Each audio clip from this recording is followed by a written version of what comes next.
Stephanie Jensen here with the New Fury. We're here tonight in Newport Richey on Insomniacs with Ovid's Withering. So how are you guys doing? Really, real hot and sticky and gross all the time tonight. Tonight all the time. All right, so talk about the tour that you're on right now. It's us and Sirens from Indiana is over there right now, and we've been on it for about a week and a half. Something like 12 days, something like that. It was pretty much, this is the last day, so after it was today. up to Indiana, then over to Illinois, and then back down here in Florida, where we are now. It's quite a bit of fun. The guys in Sirens are really cool, and this is our first time out. This was our first time out of state as a band, so it's a lot of fun. Yeah, definitely. Sirens are a perfect band to do that with, I think. Oh yeah, cool guys. Every night it's been a shitload of fun. So this is a hometown show, right? You could say that, yeah. So how do you guys like playing in your hometown? This isn't my hometown. I live in Orlando. How do we like playing in our hometown? It really depends on the people. So like some nights it's awesome, some nights it's not. It's kind of cool to see the reactions out of town though. That's probably the coolest thing about touring. Like anybody that knows us outside of here is pretty amazing, and it's happened quite a bit, surprisingly. So yeah, on this tour, I feel like we've learned that we do better out of state, really. So it's interesting, but yeah, it's been quite a bit of fun. North Carolina was definitely the best so far. Oh, we love you. We love you guys. Played with Lorelei and Aether Realm, and that was exactly with Sirens, yes, but yeah, exactly the kind of lineup we want. And just people went off because every band complimented each other, so hoping for more of that in the future, like explicitly. Nice. So for people who have never seen you before, what can you tell them about what to expect from your live set? I mean, we do try and have the whole theatrical elements. I mean, we have the orchestral like backtrack and the whole black metal feel.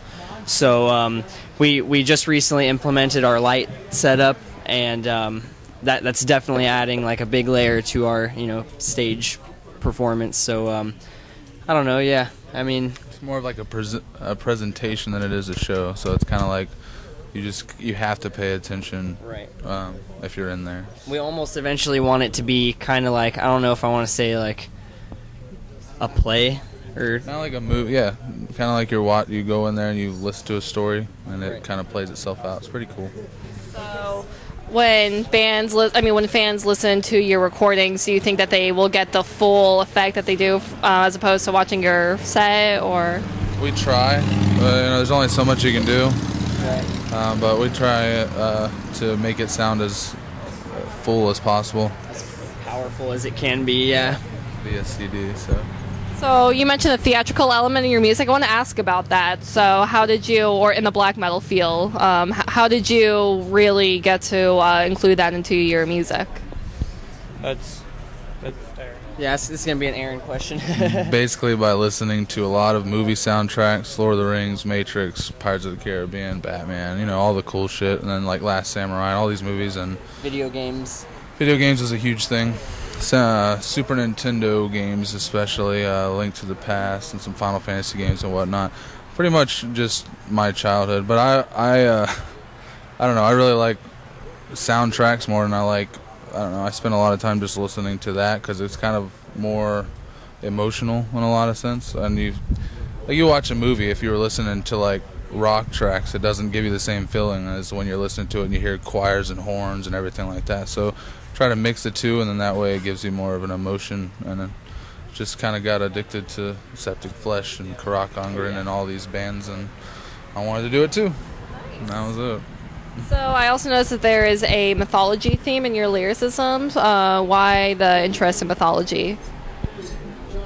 For mythology, I would say because it's a really easy direction to present without causing any kind of disagreements.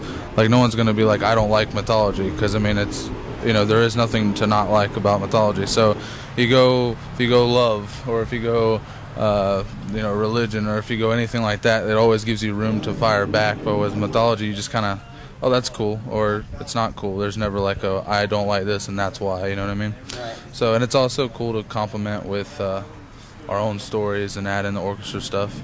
And the, I would say the myths and stuff that are in the songs that, you know, that we sing about definitely lend to our theatrical elements. So it works out well. Nice. So you mentioned before that you have a full length coming out and an EP. So would you like to talk about that? They're both coming out at the same time, and the EP is going to be a little bit different because they don't know, but because it's more of a focus on, I don't want to say melancholic, but desolate heaviness and just like an atmosphere of hopeless, morbid, crushing loneliness that comes with being in a post-apocalyptic world that's been ravaged by monsters that stalk you, and you're the only one left. That's the half abstract, hack, really literal description of it, but he came up with it. I don't write any of the lyrics. I don't even know them. It's a play on the lyrics. It's our own stories based off mythology. Then it ends and creates from the end of, basically we end Greek mythology in our music. There is no more Greek mythology, and then we create our own mythology based off of that. And Terraphage is kind of like the limbo in between the creation of the new world and the end of the old world. So, and we, you know, there's nothing there. You want to make it sound like there's nothing there. So. Awesome. So you mentioned on your Facebook that you have a do-it-yourself method. So you want to talk about that? That's because we're the only ones doing it right now. We don't have people trying to do it for us, so we just, you know, if we want something done, we're not going to wait around and like try and shove our shit in labels' faces and be like, hey, why haven't you signed us yet? You know? Yeah, if they like us, then and let them say it. Right? Yeah, like, and if no one's, you know, gonna offer anything, then like don't get all butthurt about it and be like, man, no one ever signs popular bands. They only sign shit like Asking Alexandria, and I'm so mad at people who are younger than me. Like, don't be like that. Just fucking do it, because you're not a goddamn old person playing Godsmack covers every night. Sorry, I'm getting bitter and rambling. But no, we just do it. Don't limit yourself. What we want. So yeah. If we want to get it done, we get it done, and if, you know, that way if people don't like it, we don't owe anybody any money. We're just broke. Yeah. And that way we can pretty much release anything we want on our own terms, on our own schedule. How we want. Because I don't know if a label would really be cool with someone releasing an album and an EP at the same time, but that's what we wanted to do. Over 100 minutes of music. So, we just kind of, this is an idea we wanted to do, and if a label ever likes it, then awesome, but that's where it's at. If they don't, then we'll just keep doing it ourselves. So last question, do you guys have a message to the fans or anything you'd like to say? I want to say just thank you again so much. Even on this tour, just going out of state for the first time, we've had a lot of positive feedback and just awesome fans that have been helping us, cooking for us, giving us a place to stay. We recently had that Indiegogo where we got the trailer that allowed us to go on tour. So just a big thank you, mainly to the fans. Absolutely. Man, it sounds cliche to say thank you, but really, like, they don't understand, because without that we wouldn't be touring. And when you go to somewhere that's like halfway across the country and you see even 5 people saying your lyrics, or you know what's coming up next, it means a lot. Absolutely. Yeah, it's amazing. It makes it totally worth it, which is honestly something that we didn't even expect going out of here, so it was pretty cool. Right, that was Ovid's Withering, so definitely keep up on them, and they have, like they said, they have a full-length and an EP coming out at the same time, so definitely get on that. There's not many of you, but there's enough to punch each other and shove each other and punch the air if you want.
It's a treasure, never get caught on